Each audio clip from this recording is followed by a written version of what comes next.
US has given the green light to a series of strikes on Iranian targets in Syria and Iraq after a drone attack killed 3 US soldiers in Jordan near the Syrian border on Sunday. The attack injured 41 other US troops at this military base known as Tower 22. The US Defense Secretary Lloyd Austin said the United States would not tolerate attacks on American troops. Well, this is a dangerous moment in the Middle East. We will continue to work to avoid a wider conflict in the region, but we will take all necessary actions to defend the United States, our interests, and our people. And we will respond when we choose, where we choose, and how we choose. Our North America editor Sarah Smith joins us now. What more do we know about that response? Well, we know that plans have been approved for a series of strikes over a number of days, so this action will take a while, targeting Iranian personnel and facilities, but not inside Iran, in Iraq and in Syria. That's where the Iranian-backed militia who've been attacking US forces have been operating from. That's where they were operating from when they killed 3 US soldiers at the weekend. And that distinction is very, very important, because if America was actually just strike targets inside Iran itself, that would risk dangerously escalating tensions in the region. And this is the really delicate balance America is trying to come up with. They need decisive retaliation that is dramatic enough, they hope, to deter further attacks on their forces, but at the same time they don't want to do anything that could cause the conflict to spread. That's the very thing they've been trying to avoid happening. Sarah, in another development, we've learned tonight that President Biden is taking action against a number of Israeli settlers who've been accused of attacking Palestinians in the occupied West Bank. Yeah, this is really unusual. He signed an executive order, so that means the president can do this all by himself to impose sanctions on just 4, for now, Israeli settlers. There has been an uptick in violence, some of it deadly, against Palestinians in the West Bank. America has been growing increasingly frustrated by that, so they are applying now the same sanctions against some Israeli settlers that they apply to terrorist organizations. And that has clearly infuriated the Israeli government, who say they're the ones who will take action against lawbreakers in their country, and that these unusual measures are completely unnecessary. And I think this gives us a glimpse of something wider and important that has been going on, and that is America and President Biden himself's frustrations with the Israeli government. They're having constant conversations, not just about this, but about the conduct of the war in Gaza. They're having disagreements, and they feel that Benjamin Netanyahu, the Israeli Prime Minister, is not listening to them and not doing what they ask. And this, I think, just shows us a rare sight in public of what is an increasing rift between America and Israel. Shalom. That was a BBC report talking about dangerous moment as it prepares to strike Iranian targets, and also another one here. U.S. approves a plan to strike Iranian targets in Syria, Iraq. Secretary concluding a very lengthy news conference talking about it being a day. Prepares to strike Syria and Iraq. So.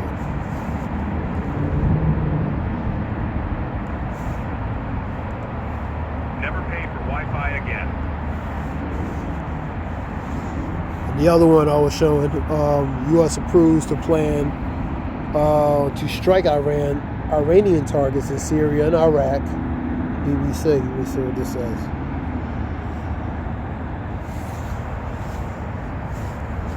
Let's see what this one is. This is a 7-minute one. U.S. has approved the plans for a series of strikes on Iranian targets in Syria and Iraq. Officials have told the BBC U.S. partners the strike would, CBS News, U.S. partners, the strike would take place over a number of days, officials said, and weather conditions will likely dictate when they are launched. It comes after the drone attack killed 3 U.S. soldiers in Jordan near Syria border on Sunday. The U.S. has blamed Iranian-backed militant groups for the attack. Islamic resistance in Iraq, which is believed to contain multiple militias that have been armed, funded, and trained by Iran's Revolutionary Guard Force, which would be the IRGF, has said it was responsible for the strike. And the other one, which I was reading, is let's see. The US has given.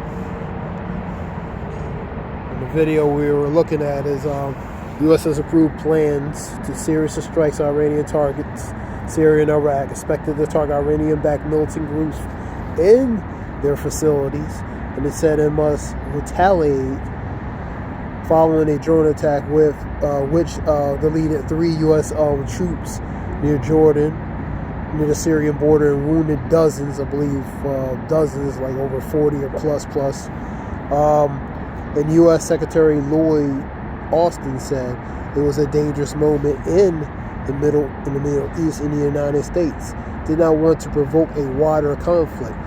So they want to do a precisive, pretty much an effective form of retaliation without escalating a more broader and wider spread relating to this war, to this potential war, man. Let me say.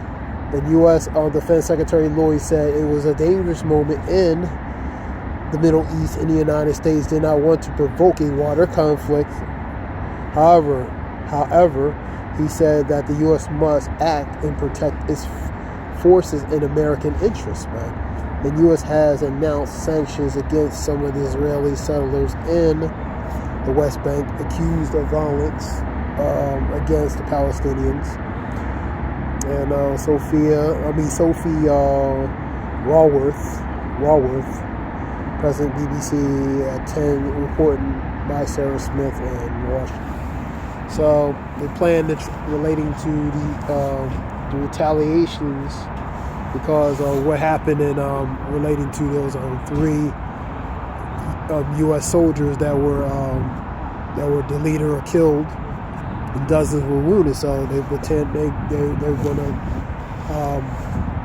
plan to do some kind of retaliation, and of course, certain conditions.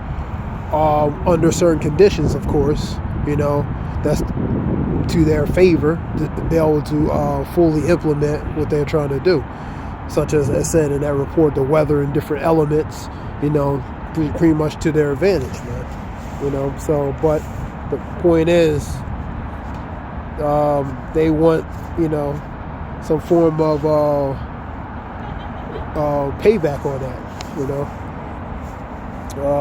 So U.S. airstrikes, that was BBC report. You're going to have, let me see, go to Matthews 24. It's going to be a regular lesson. Matthews 24. Go to 6. Let's get an NIV, which is the new international version. Let's see what that says.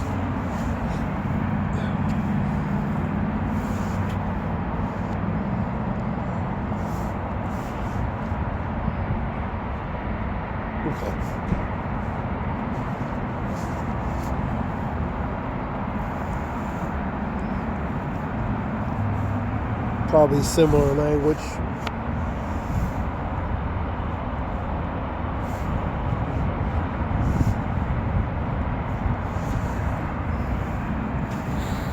(24:6). You will hear of wars and rumors of wars, but see to it that you are not alarmed, not alarmed, marvel, or dismayed. Such things must happen, but the end is still to come. So it's a lot more to come, man. Nation will rise against nation. That's what you're seeing. Kingdom against kingdom. That's what you're seeing. And there will be famines. That's what you're seeing. Famines, earthquakes in various, which goes to different places. All these diverse places. All these are the beginnings of the birth pains, which are sorrows, man. The lamenting and mourning relating to the birth pains, man. Like the pregnancy of a woman, man. So you're going to see famines, you're going to see earthquakes in various respected areas all over the world. Famines, shortages, victual supply shortages, and different things. You're going to see nation against nation. You're going to see kingdom against kingdom. That's what you're seeing. These major countries that you're seeing fighting against one another, man. You're also going to hear wars and rumors of wars, man. You know, you're going to actually see wars. Russia, Ukraine. Now you got U.S. possibly with Iranian, Syria, Lebanon, that area there. U.S. with Iran possibly. Israel with Hamas and continuation. Tensions with Israel, Iran. You know what I mean? U.S., Iran. You know, so all these nations, man, major nations, key nations, you're going to see that they're going to rise up against one another. Nation against nation, kingdom against kingdom. You know what I mean? So you're going to see, hear the rumors of gossip of war, and also you're going to see wars, man. You're going to see collateral damage. You're going to see war casualties, man. That's what you're seeing, man. You're hearing it and you're seeing it. Let's go to 3. And these nations are going to participate relating to World War III, man. Go to 11 and 14 talks about the second war has come. The second war has come. The second war has passed. And the third woe cometh quickly, man. That's 11 and 14, man. You know what I mean? Second woe is destruction, man. When they say peace and safety and then sudden destruction. The most sudden of the destruction is going to be those missiles, man. You know what I mean? The fervent heat, right? To the 2 Peter 3 and 10 on down, man. You know? So, these are the nations that's going to participate relating to World War III. Relating to those missiles, man. You know what I mean?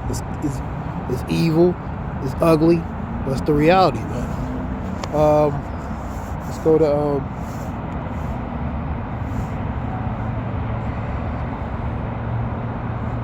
Joel 3.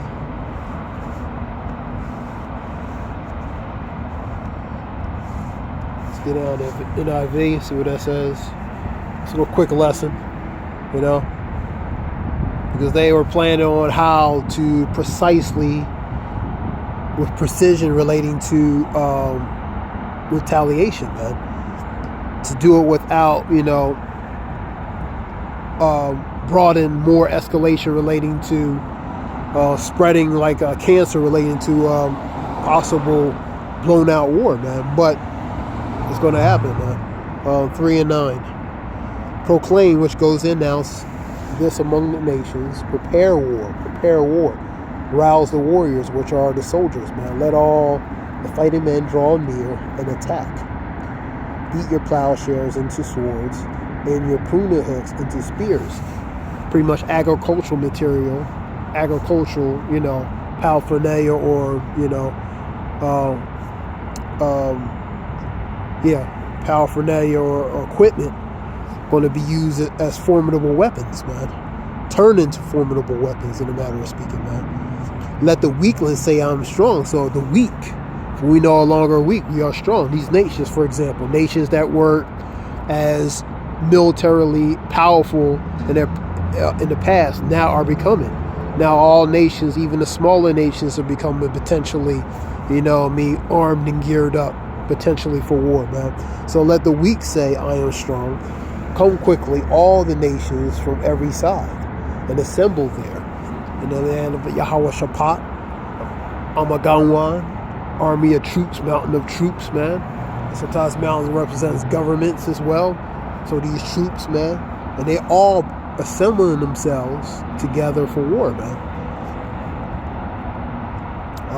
Bring down your warriors, Lord. So your warriors, your soldiers, man, the mighty men, which will die in war. Go to 2 Ezra 16, 32 and 33. Go to Isaiah 3, 25 and 26. And then relating to these nations trying to come up against the Lord, go to 2 Esdras 11.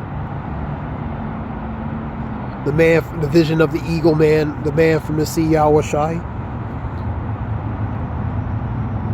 Then you have 13, you know what I mean? So 2 Esdras 11, 2 Esdras 13. You have Revelations 12 and 7.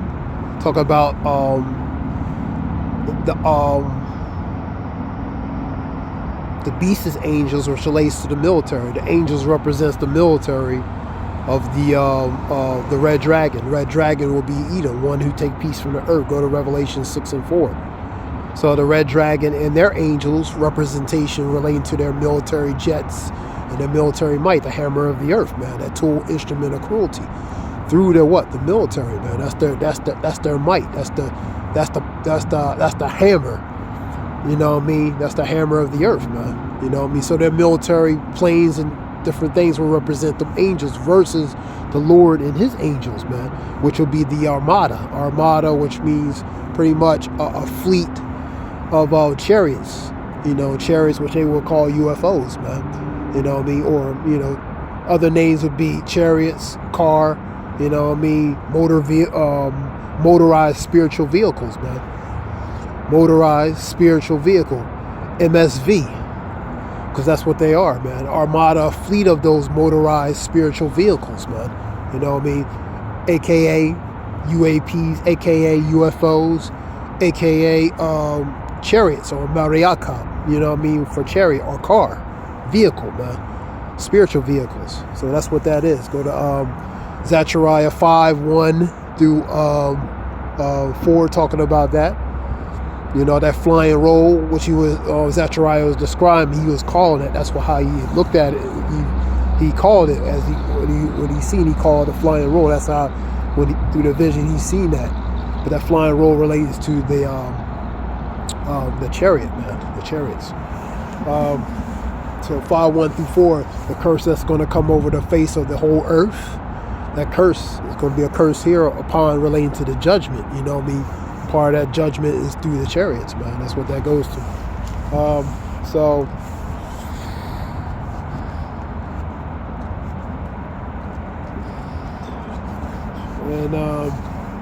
bring down your warriors. Let the nations be roused up. Let them advance. Advance means move forward into the valley of Yahweh Shaphat, for he has judged. Related to that, for I will sit to judge the nations on every side. Swing the sickle, man, for the harvest is ripe, so is ripe is ready. Come, trample the grapes, for the winepress is full, and them grapes represents them being crushed. And out of the grapes, that wine represents that blood being pressed through the winepress, man. And the fats overflow, pretty much being squeezed. So great is their wickedness, multitude in the valley of decision, for the day of the Lord is near in the valley of decision. So it's near or nigh. And that's what that goes to, man. Now that's Joel 3-9.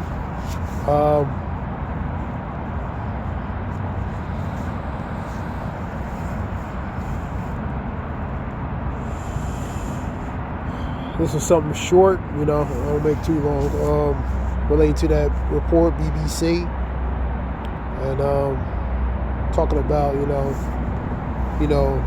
form of, retribution relating to,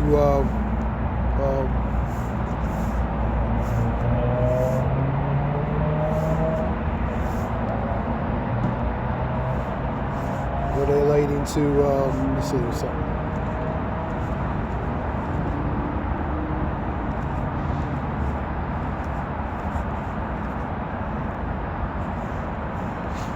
Here we go, retribution.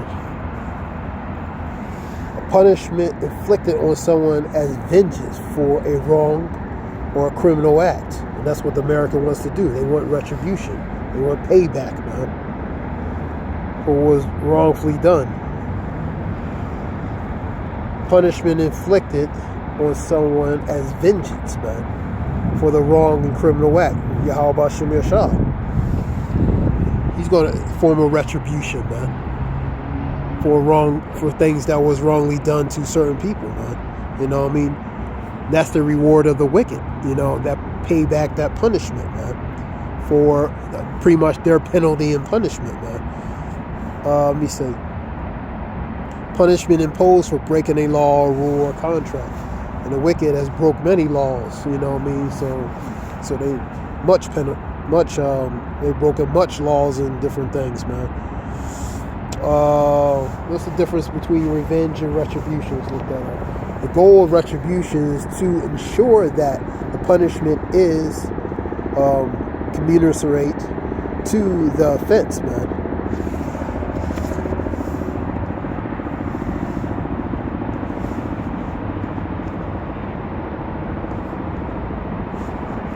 Let's look up that word for a minute.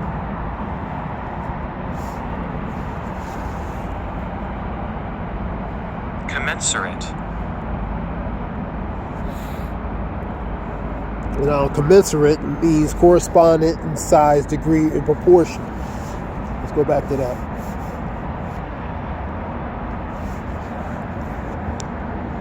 The difference between revenge and retribution, man. The goal of retribution is to ensure that the punishment is commensurate to the offense, so it's equally proportionate and appropriate, and in line with the expectations of society, while revenge is a form of retaliation that is emotionally driven and seek to inflict personal punishment without regard for what is appropriate. So sometimes, for example, revenge, they so ensue with emotionally, you know what I mean, and that sometimes that logic gets removed out of that part of that revenge, and sometimes it goes beyond appropriate proportion relating to what is actually needed or necessary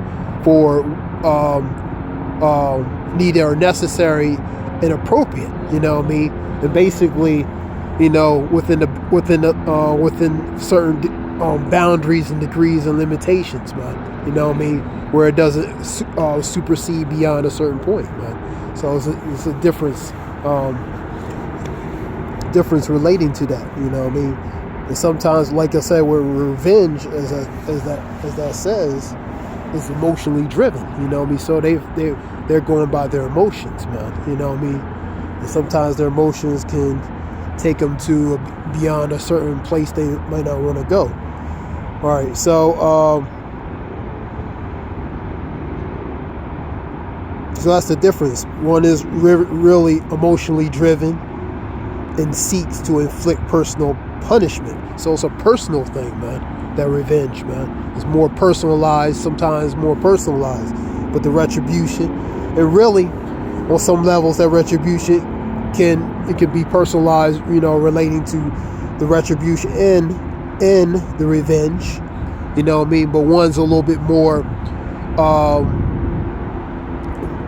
emotionally based, driven behind it, man, you know what I mean? And the other one is just, you know,